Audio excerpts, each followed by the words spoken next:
बारामती विधानसभा मतदारसंघात आज अत्यंत भावनिक वातावरण पोटनिवडणुकीसाठी मतदान पार पडत आहे.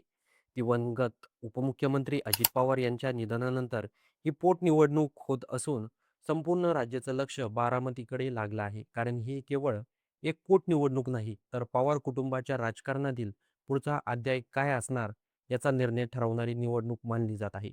या निवडणुकीत राष्ट्रवादीकडून सुनेत्रा पवार मैदानात उतरले आहेत. अजितदादांच्या निधनानंतर सहानुभूतीची लाट, भावनिक वातावरण आणि पवार कुटुंबाविषयी असलेलं प्रेम यावर सुनेत्रा पवार यांना मोठा पाठिंबा मिळताना दिसत आहे.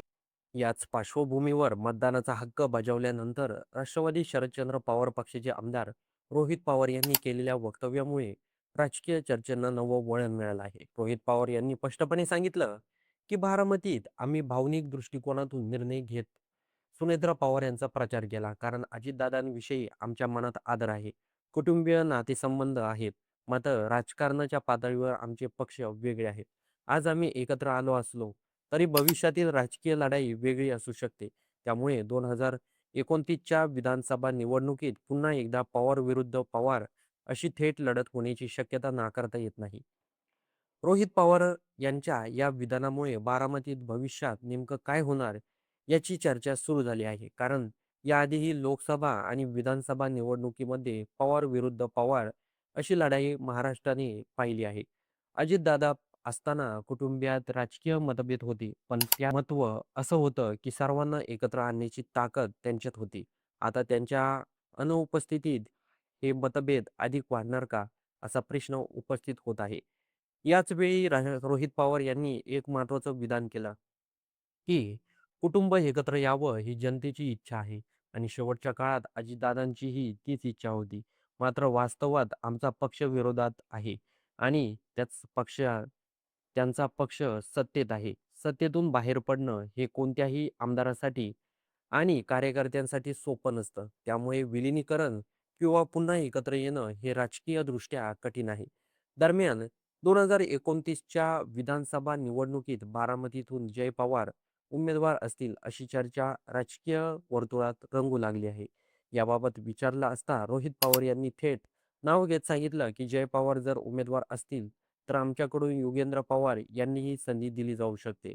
म्हणजेच बारामतीत पुन्हा एकदा जय पवार विरुद्ध योगेंद्र पवार अशी कौटुंबिक लढत रंगू शकते. ही लढाई केवळ उमेदवारांची नसली तरी पवार कुटुंबाच्या राजकीय वारसाची, जनधाराची आणि बारामतीवरील पकडीची असेल. कारण बारामती हा पवार कुटुंबाचा बालेकिल्ला मानला जातो. अनेक दशकांपासून या मतदारसंघात पवार कुटुंबाचं वर्चस्व राहिलं आहे. त्यामुळे येणारी प्रत्येक निवडणूक ही प्रतिष्ठेचे बनते. रोहित पवार यांनी अप्रत्यक्षपणे भाजपवरही निशाणा साधला आहे.